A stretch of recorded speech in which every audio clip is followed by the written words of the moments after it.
একটা ছোট্ট ইয়াতিম বাচ্চার ঘটনা, খুব মনোযোগ দিয়ে শোনেন। মদিনার ঘটনা, একটা ইয়াতিম বালকের ঘটনা। এই ইয়াতিম বালকের এক খণ্ড জমি ছিল, সেখানে কিছু খেজুরের বাগান ছিল। এতিম বালক চিন্তা করলো, এই খেজুরের বাগানে আমি একটু প্রাচীর দিব। জমি যার, প্রাচীর তার। কথা বলেন ঠিক না ব্যাঠিক? এই বালক বলল, আমি আমার জমিনে খেজুর বাগানে আমি প্রাচীর দেব। এবার এই বালকটা, ইয়াতিম বালক যখন চলে গেল, ওই যে খেজুর বাগানে যখন আস্তে করে যখন প্রাচীর দিতে গেল, এই প্রাচীর দিতে গিয়ে এবার গরিব ইয়াতিম বালক দেখল তার জমির মধ্যে পাশের এক লোকের একটা গাছ পড়ে গেছে। আচ্ছা বলেন তো, আমার জমিতে যদি আপনার গাছ পড়ে, এই গাছকে আমি রাখবো? কথা কন না কেন? রাখবো? ঝগড়া বাজাতাম, আমার জমি তোর গাছ, এই গাছ তোর না, এটা আমার। এতিম বালক প্রতিবেশী চাচাকে ডেকে বলে, ও চাচা গো, আমি একটু আমার বাগানে এই রকম করে আমি প্রাচীর দিতে চাই। ও চাচা, নাম ছিল আবুল বাবা। আবুল বাবাকে ডেকে বলে, লো বাবা চাচা, আমার এরিয়ায় আমি একটু আস্তে করে বিল্ডিং বাড়ি করতে চাই, আমি সুন্দর করে বেড়া দিতে চাই। তো কি হয়েছে, বেড়া দাও, কিন্তু তোমার যে একটা গাছ আমার জমিনে আসছে, এটার কি হবে? বলে, ওটা ওখানেই থাকবে। বালক বলতেছে, না না না, হয় তোমাকে এই গাছটা আমার কাছে বিক্রি করতে হবে, নতুবা আমার কাছে দান করতে হবে। আবুল বাবা বলে, বালক বালকি, আল্লাহর কসম করে বলি, এই গাছটা আমি তোমার কাছে বিক্রিও করব না, তোমাকে আমি দানও করব না। এবার বালক চিন্তায় পড়ে গেল, মাথার ভেতরে চলে আসলো, এর বিচার বর্তমানে মদিনার রাষ্ট্রপতি মুহাম্মদ রাসূলুল্লাহ সাল্লাল্লাহু আলাইহি সাল্লাম ছাড়া সম্ভব। এবার এতিম বালক রাসূলের কাছে চলে আসলেন, এসে বললেন, ইয়া রাসূলুল্লাহ, এই অবস্থা, আমার চাচা আবুল বাবার একটি গাছ আমার জমিনে আসছে, সেই গাছটা সে কেটেও নিচ্ছে না, আমাকে দানও করতেছে না, আমার কাছে বিক্রি করতেছে না। রাসূল সাল্লাল্লাহু আলাইহি সাল্লাম বললেন, ঠিক আছে, আবুল বাবাকে ডাকো।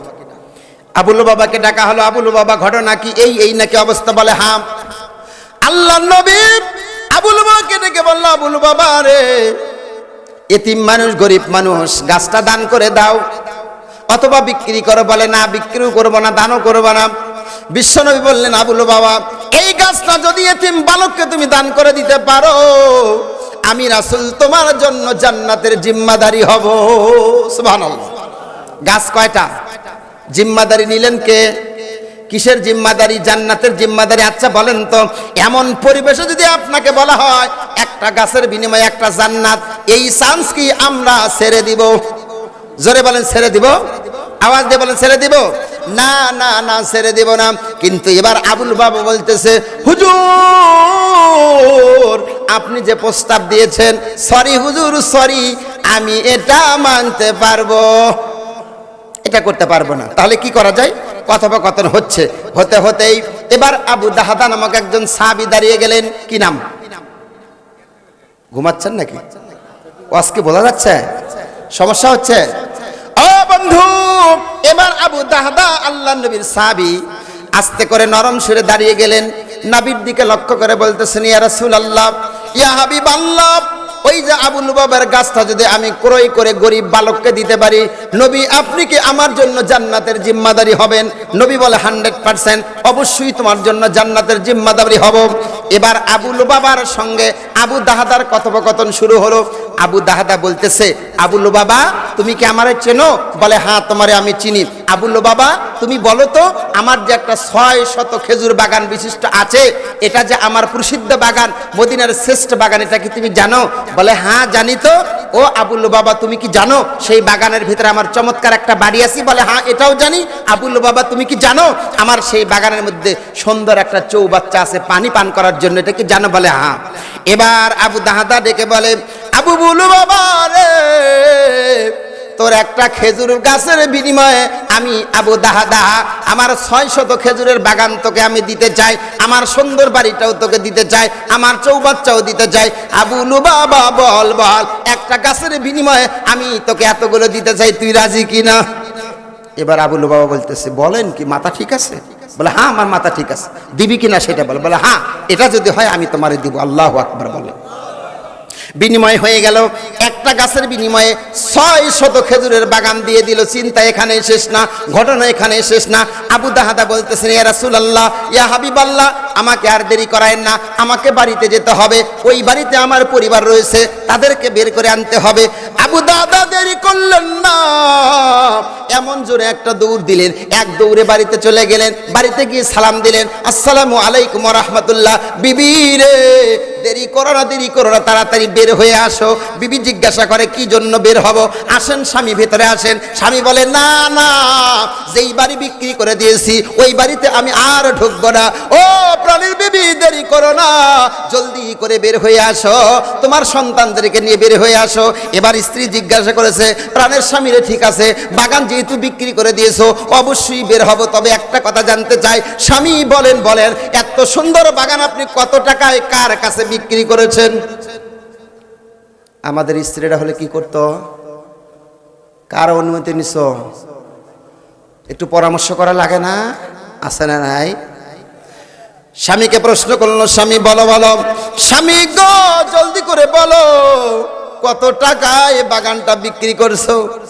এবার আবু দাহাদা চোখের পানি ছেড়ে দিয়ে বলতেছে, প্রাণের বিবি রে, এই বাগানটা আমি বিক্রি করে দিয়েছি, আমার নবী জিম্মাদারি নিয়েছে, আল্লাহ পাক নাকি আমাকে জান্নাতের মধ্যে একটা খেজুরের বাগান দিবে। সুবহানাল্লাহ। এই কথা বলার সঙ্গে সঙ্গে যেমন স্বামী তেমনই স্ত্রী। এবার স্ত্রী বলছে, প্রাণের স্বামী, কি চমৎকার ব্যবসা করেছেন, কি সুন্দর ব্যবসা করেছেন, দেরি করলেন না, সন্তানকে নিয়ে, স্ত্রীকে নিয়ে সঙ্গে সঙ্গে বাগান থেকে বের হয়ে চলে গেল। ও মুসলমানেরা, আমার মিলন পাড়ার মানুষেরা, প্রশ্ন করতে চাই, জিজ্ঞাসা করতে চাই, এই রকম অফার যদি আমাদেরকে দেওয়া হয়, আমরা কি সেটা গ্রহণ করতাম? করতাম? কথা কন মুসলমান ভাইরারে আমার, এই মসজিদের জন্য, এই মাদ্রাসার জন্য যদি আপনি টাকা পয়সা দান করতে পারেন, কি হবে এটা তো আপনি জানেন না।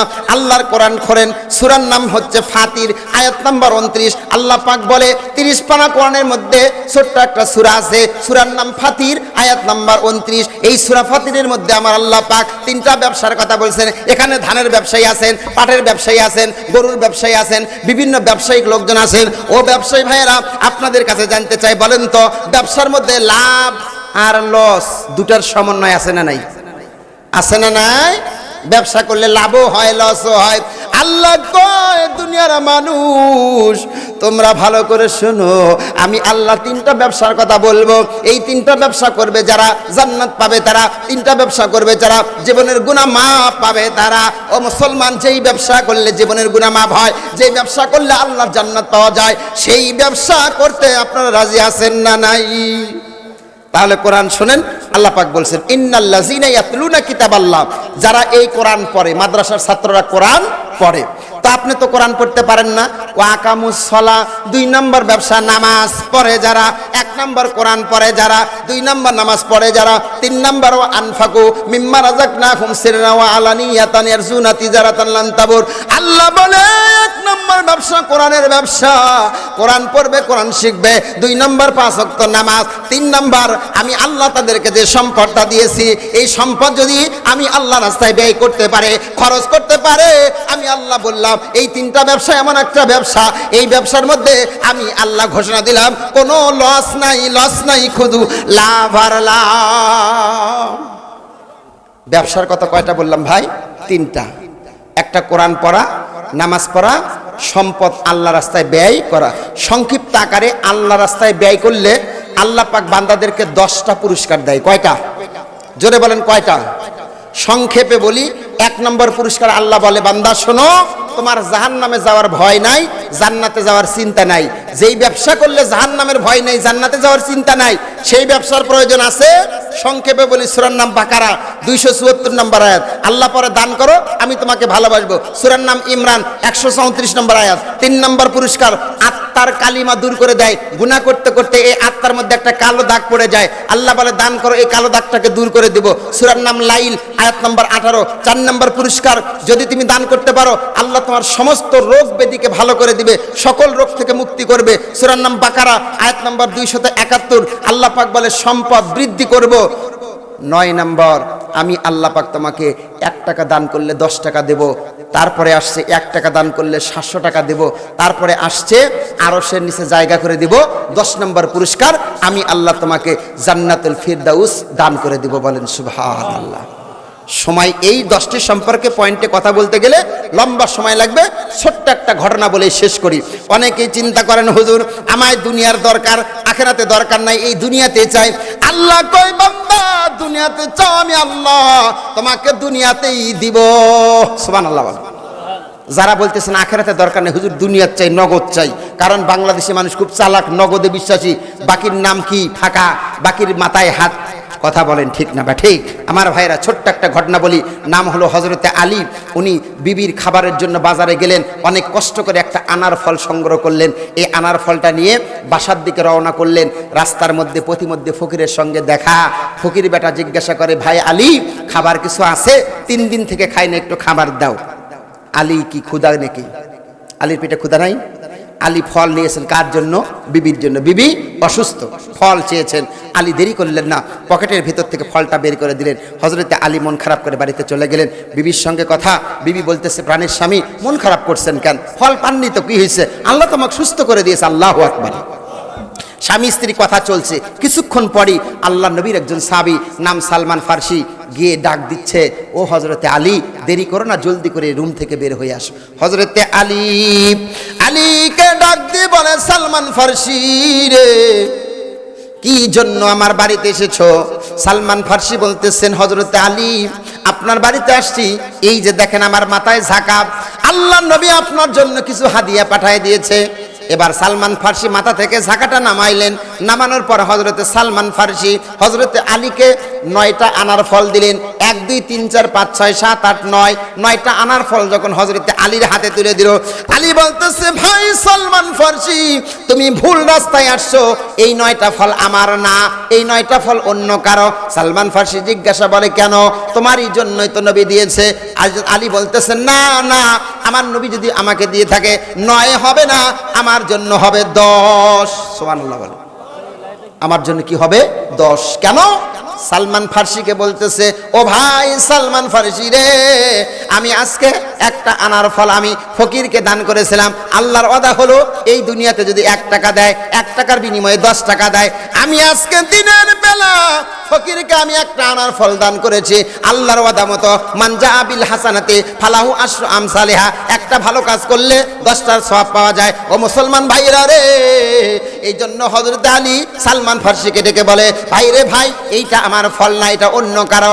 আর দেরি করলেন না, সালমান ফার্সি আস্তে করে জিবের ভিতর থেকে, পকেটের ভিতর থেকে আরেকটা আনার ফল বের করে হযরত আলীকে দিয়ে বলতেছে, ও ভাই আলী, আল্লাহ নবী যখন আপনাকে 10টা ফল দিল, আমি চিন্তা করলাম 10টা কেন দিল, 5টা কেন দিল না, 15টা কেন দিল না, 20টা কেন দিল না, 10টা কেন দিল? এই 10টার কারণ আমি জানার জন্য একটা ফল আমি গোপন রেখেছিলাম। যেই হযরত আলীকে একটা ফলের বিনিময়ে 10টা ফল আল্লাহ পাক হাদিয়া স্বরূপ পাঠিয়ে দিলেন, ওই আল্লাহ আজও আছে না নাই?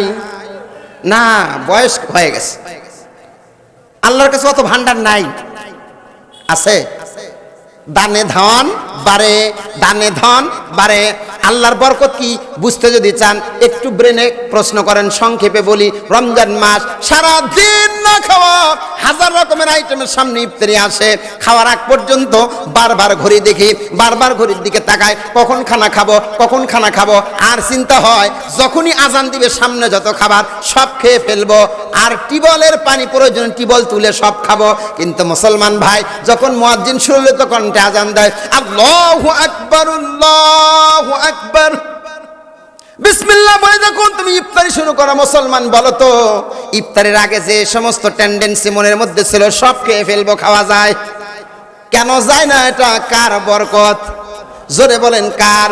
এই জন্য রহমত যদি পেতে চাও, দয়া যদি পেতে চাও, চলে আসো কোরআনের কাছে, ইসলামের কাছে, আল্লাহর কাছে, নবীর কাছে। আল্লাহর কাছে, নবীর কাছে, ইসলামের কাছে আসলে আল্লাহ পাক তোমাকে অবশ্যই রহমত দান করবে ইনশাআল্লাহ। সর্বশেষ কথা, এবার ফিনিশিং এবং ফাইনাল কথা, মুসলমান ভাইরা খুব মনোযোগ দিয়ে শোনেন। ছোট্ট আকারে মা বোনদের সম্পর্কে শুধু 5টা মিনিট কথা বলে যায়, কারণ ছেলেরা যত আছে তার চেয়ে মহিলারাই ডবল। মহিলারা মেয়ে ভালো তো সব ভালো, ঠিক নাকি? এক ডাইনির অত্যাচারে সারা দেশ শেষ হয়ে গেছিল। তার মানে কি বোঝেন? মেয়ে ভালো, নারী ভালো তো দেশ ভালো, সমাজ ভালো, রাষ্ট্র ভালো। কথা বলো ঠিক না বেটি? যত জায়গায় যাই সব জায়গায় বলে হুজুর একটু স্বামীর খেদমতের কথা বলবেন। কোন জায়গায় রুহুল আমিন ভাই কয় না বইয়ের খেদমতের কথা। খালি খেদমত কি খালি স্বামীরই করবি? বইয়ের করার দরকার আছে না? আল্লাহ নবী তার স্ত্রীদের খেদমত করতেছেন, আপনি করেন না কেন? আমি প্রতিটা ওয়াজে বলে থাকি, দিনাজপুরে দুইটা যুবক এসে বলতেছে হুজুর কি ওয়াজ করবেন? এই করব না হুজুর, আজকে না স্বামীর খেদমতের কথা বলবেন। কেন? আরেক যুবক কয় হুজুর আজকে সকালবেলা আর বউ ধরে ওয়াক মারছে। আছে আছে স্বামী ধরে মারে এরকম বউ আছে? কারা কারা বইয়ের হাতের মার খেয়েছে না হাতটা তোলেন তো দেখি। এ ভাই ক্যামেরা ফিট করে দেখো তো কেন বইয়ের হাতের মার খেয়েছে দেখি। কেউ খায়নি? এ তুই তো বিয়েই করিস না, ধর তো ওই বিয়েই করেনি, ওই ওর প্রেমিকের হাতের মার খেয়েছে, ঠিক না? আর প্রেমিকের হাতের মার খেয়েছে। নাউজুবিল্লাহ বলেন, নাউজুবিল্লাহ বলেন। তুই মরিলে কান্দিবে কয়জন? কথা বলো ঠিক না বেঠি? আজকে বাসায় যাবেন, ভাইয়া কি দিয়ে বুঝাবো আমি তোমাকে? বিবিকে ডাকবেন, সন্তানকে ডাকবেন, ডেকে বলবেন প্রাণের বিবি, প্রাণ স্ত্রী, তোদের জন্য কত কিছু করলাম, একটাই রিকোয়েস্ট, যেদিন আমি মারা যাব একটা রাতের জন্য কবরে তোরা থাকবি। আচ্ছা এই প্রস্তাব সন্তান এবং বিবিকে দিলে রাখবে? কথা কন না কেন রাখবে? লক্ষ কোটি টাকা চলে গেল, লক্ষ কোটি টাকা রেখে গেলেন সন্তানের জন্য, স্ত্রীর জন্য।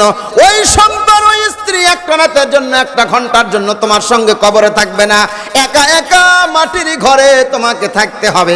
বন্ধুরে কি দিয়ে বুঝাবো? এই চক্ষুটা বন্ধ হয়ে গেলে তোমার সব শেষ। সুতরাং সব শেষ হওয়ার আগে ওই কবরের জগতে, আখিরাতের জগতে সামানা পাতেও না নিয়ে গেলা তোমার মতো বোকা আর একটাও নাই। আছে? ও মায়েরা, আমার আম্মা জানেরা, আমার বাবা যারা কানটা খাড়া করে দিয়েছিলেন, সর্বশেষ কথা বলে যায়। ছোট্ট একটা হাদিস পড়েছিলাম, আল্লাহ নবী বলে গেছেন আইয়ুমাই ইমরাতিন ইজা সাল্লাত খামসাহা ওয়া সামাত শারাহা ওয়া সানাত ফারজাহা ওয়া আতাত বালাহা ফালতাদখুল মিন আইয়ি আবওয়াবিল জান্নাহ। আরেকটা হাদিসের মধ্যে আল্লাহ নবী বলেছেন পুরুষেরা 4টা কাজ করলে জান্নাতি, মহিলারা 4টা কাজ করলে আল্লাহর 8টা জান্নাত। সর্বশেষ কথা বলে যায়, মা গো মা, ও মা মনোযোগ দিয়ে শোনো। 1 নম্বর মা 5 ওয়াক্ত নামাজ পড়বা, 2 নম্বর সুন্দর করে রমজান মাসে রোজা রাখবা, 3 নম্বর সতীত্বকে রক্ষা করবা, খবরদার দেবরের সঙ্গে ইটিস পিরিস করবা না, চরিত্র নষ্ট করবা না। 4 নম্বর মা গো স্বামীর খেদমত করো। এবার বলতেছে হুজুর গো 5 ওয়াক্ত নামাজও পড়বো, রমজানের রোজা রাখবো, সতীত্বকে রক্ষা করবো, কিন্তু স্বামীর খেদমত করবো না। কেন কেন স্বামীর খেদমত করবো না? বলে হুজুর 5 লাখ টাকা ডিমান্ড দিছি, চড়ার জন্য একটা মোটরসাইকেল দিছি, টিভি দিয়েছি, ফ্রিজ দিয়েছি, থাকার জন্য ল্যাপটপ খেতা বলো সব দিছি, কিসের খেদমত? খেদমত করবে 5 লাখ টাকা, গাড়ি বাড়ি, টিভি, সিনেমা। কথা বলো ঠিক নাকি? মা গো মা, কি দিয়ে বুঝাবো মা? আজকে যদি তুমি মারা যাও, আল্লাহ নবী বলেছেন ও মা তুমি মারা যাইবা, তোমার স্বামী সুন্দর করে চোখের পানি ছেড়ে দিয়ে আল্লাহকে বলবে আল্লাহ আমার বিবিটা বড্ড ভালো ছিল, আমার বউটা ভালো ছিল, ও আল্লাহ তুমি সাক্ষী থাকো আমি স্বামী আমার স্ত্রীর উপর খুশি। এইরকম যদি কোনো স্বামী যদি তার স্ত্রীর উপর খুশি থাকে, আল্লাহ নবী বলেছেন বেশক ওই নারীটা আল্লাহর জান্নাতি মহিলা। এখন মায়েরা চিন্তা করেন তো, আপনি বলে আপনার স্বামীকে এই কথা কবি না কবি যে জল্লাদের হাত থেকে বাঁচলাম, এটা কবি? কথা কর না কেন? মায়েরা খুব খারাপ, ঠিক না? আপনারা ভালো, আপনারাও ভালো না। কিছু না হতে লবণ কম হলেও মার, বেশি হলো 8টায় খাবার পাক হওয়ার কথা, 8:30 বেজে দেরি হলো কে? আছে না নাই? খালি কয় কে? একটু ভুল হলে পিটন শুরু। আছে না নাই? খবরদার মা বোনদেরকে পিটবেন না, মা বোনদেরকে ভালোবাসবেন। সকাল সন্ধ্যা দুপুর বেলা 6 বেলা করে আই লাভ ইউ করবেন। মহব্বত বাড়াই দিবে কে? আওয়াজ দিয়ে বলেন কে? আপনারা এখানে যারা বসে আছেন, সময় নাই আসলে ভাই, দ্বিতীয় বক্তা হওয়া খুব কঠিন। ওয়াজও হয় না, ওয়াশও হয় না। এখন বাংলাদেশের মুসলমান ওয়াজ করে লাভ নাই, খালি ওয়াজ করা লাগবে। কথা কর না কেন? হ্যাঁ সোনার ভাইরা, আমের গাছ লাগাইছেন, লাগানোর ফলে আল্লাহ করছেন আল্লাহ এই আমের গাছ থেকে তুমি আনা বড় বড় আপেল দিও সম্ভব। কথা কর না কেন? ও মুসলমানেরা, 5 ওয়াক্ত নামাজ পড়বা, কাবা ঘরের গিলাফ ধরে দোয়া করবা, আর সামনের যে সময় আসতেছে সিল মারার সময় 1000 টাকা খাইয়া অজঘন্য মানুষকে ভোট দিবেন, আর আল্লাহ বলবেন আল্লাহ সমাজ ঠিক রাখো। সম্ভব? এগুলো কলি কবেন হুজুর খালি রাজনীতি করে। হুজুর রাজনীতির কথা কনকে? কোরআনের মধ্যে কি রাজনীতি আছে? আমরা কই না, রাজনীতির আব্বা পর্যন্ত আছে এই কোরআনের মধ্যে। কবরের প্রশ্ন কয়টা? তিনটা। মার রাব্বুকা ওয়া মা দীনুকা ওয়া মান নাবিকা। রব মানে কি? রব মানে খালি সৃষ্টিকর্তা। জি না, রব মানে আইনদাতা। আপনি আইন মানতেছেন ডক্টর কামালের, আল্লাহর আইন মানতেছেন না। কবরের মধ্যে মার রাব্বুকার জবাব হবে ওয়া মা দীনুকা। দিন মানে কি? দিন মানে জীবন ব্যবস্থা। কোন জীবন ব্যবস্থার উপর চলতেছেন? আমার নাবিকা, নেতাকে, আমার নেতা তোমার নেতা, অমুক ভাই তুমুক ভাই, বল্টু ভাই সল্টু ভাই, বল্টু ভাইয়ের পবিত্র, ফুলের মতন পবিত্র, নামাজ পড়ে না এক ওয়াক্ত, গাঞ্জা খায় 6 ওয়াক্ত। আমার নবী বলেছেন ইজা মুদিহাল ফাসিকু গযিবা রাব্বু তাআলা ওয়া হাতাজ্জালাহুল আরশু। কোন ফাসিক মানুষের, খারাপ মানুষের যদি প্রশংসা করা হয়, ফুলের মতন চরিত্র, আল্লাহ কয় এই মিথ্যাবাদী, এই মিথ্যা কথা বললে আমার আরশ কাঁপে, আমি আল্লাহ রাগ করি। আল্লাহ যদি কোনো বান্দার পর রাগ করে, তার কি মাফ আছে? শেষ কথা, ফিনিশিং কথা, ফাইনাল কথা, 3 মিনিট। ও বন্ধু ভাইরা, এখানে যে সমস্ত ভাইরা আছেন, আপনারা কি আসমান থেকে আসছেন না জমিন থেকে? কথা কন না কে? জমিন থেকে? মায়ের পেট থেকে আসেননি? হ্যাঁ, সেই কথা কন, মায়ের পেট থেকে। সম্মানিত ভাইরা, একদম ঘড়ি ধরে 3 মিনিট, মাঝে মাঝে চোখটা বন্ধ করবেন, আমার কথাগুলো প্রতিটি কথা হৃদয়ে একটা ধাক্কা মারবেন। বন্ধুরে, তুমি আমি যখন মায়ের পেটে ছিলাম, তোমার বয়স যখন মায়ের পেটে 7 মাস, তখন আমি তুমি লম্বা ছিলাম 10 ইঞ্চি। মায়ের পেটের মধ্যে একটা ব্যাগ আছে, ওই ব্যাগটা 10 ইঞ্চি। অনেকে চিন্তা করতেছেন কেমনে দেখছেন, আমি দেখিনি, ডাক্তাররা গবেষণা করছে, ডাক্তাররা গবেষণা করে এই কথা কইছে। 7 মাস বয়স, লম্বা কত? 10। মায়ের পেটের ভিতরে ব্যাগ আছে কয় ইঞ্চি? 10 ইঞ্চি। বাকি 3 মাসে প্রতিটি সন্তান লম্বা হয় আরো 5 ইঞ্চি। ডাক্তারকে বলা হলো, ডাক্তার বাবু, ব্যাগটা 10 ইঞ্চি, সন্তান আরো 5 ইঞ্চি লম্বা হলো। ডাক্তার বলে, সন্তানের বয়স যখন 7 মাস 1 দিন হয়, মায়ের কলিজার সঙ্গে সন্তানের পাটা সেট করে দেওয়া হয়। 1 ইঞ্চি বড় হয়, মায়ের কলিজা 1 ইঞ্চি উপরে ওঠে। 2 ইঞ্চি বড় হয়, মায়ের কলিজা 2 ইঞ্চি উপরে ওঠে। এরকম করে 5 ইঞ্চি লম্বা হয়, মায়ের কলিজা 5 ইঞ্চি উপরে ওঠে।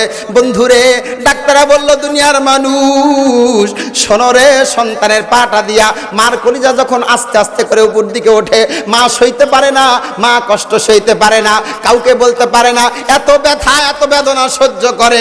প্রতিটি সন্তান মায়ের কলিজার মধ্যে 1 নয় 2 নয়, যেই সন্তানটা সবচেয়ে কম লাথি মারছে, ওই সন্তানটা মাকে একে একে 4,500টা লাথি মারছে। ওই লাথি আমিও মারছি, তুমিও মারছো। মা সহ্য করতে পারে নাই, মা সহ্য করতে পারে নাই। আহারে, এবার ডাক্তাররা বলল 4,500 লাথির মধ্যে 3টা লাথি ছিল ঐতিহাসিক। একটা লাথি যখন মারছে, মা আমার অজ্ঞান হয়ে গেছে। 2 নাম্বার লাথি মারা মার জরায়ুটা ফেটে দিয়েছি। 3 নাম্বার লাথি দিয়া আমি মাকে অজ্ঞান করে 3.5 কেজি রক্ত ছড়াইয়া দিয়া আমি সন্তান দুনিয়াতে আসছে।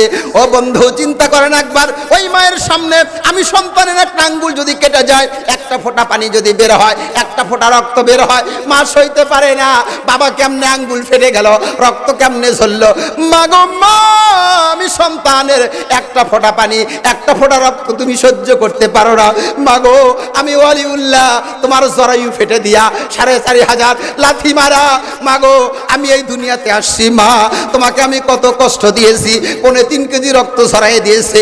এখানে অনেক ভাই আছে, একটু হাতটা তুলে দেখেন তো, কোন ভাইয়ের মা মারা গেছেন, একটু হাতটা তোলেন, আমি দেখতে চাই কাদের মা মারা গেছে, হাতটা তোলাই দেন। আল্লাহ দেখো কত মানুষের মা নাই, ও আল্লাহ একটু দেখতে চাই কাদের বাবা নাই, কারা জন্ম দুঃখিনী মাকে হারিয়া বাবাকে হারিয়েছেন, বাবা নাই, কার হাতটা একটু তুলাইয়া দেন।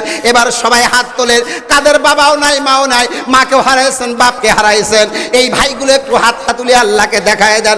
আল্লাহ দেখো গো আল্লাহ, তোমার বান্দারা বাবাকেও হারিয়েছে, মাকেও হারিয়েছে, হাতটা নামাইয়া দেন।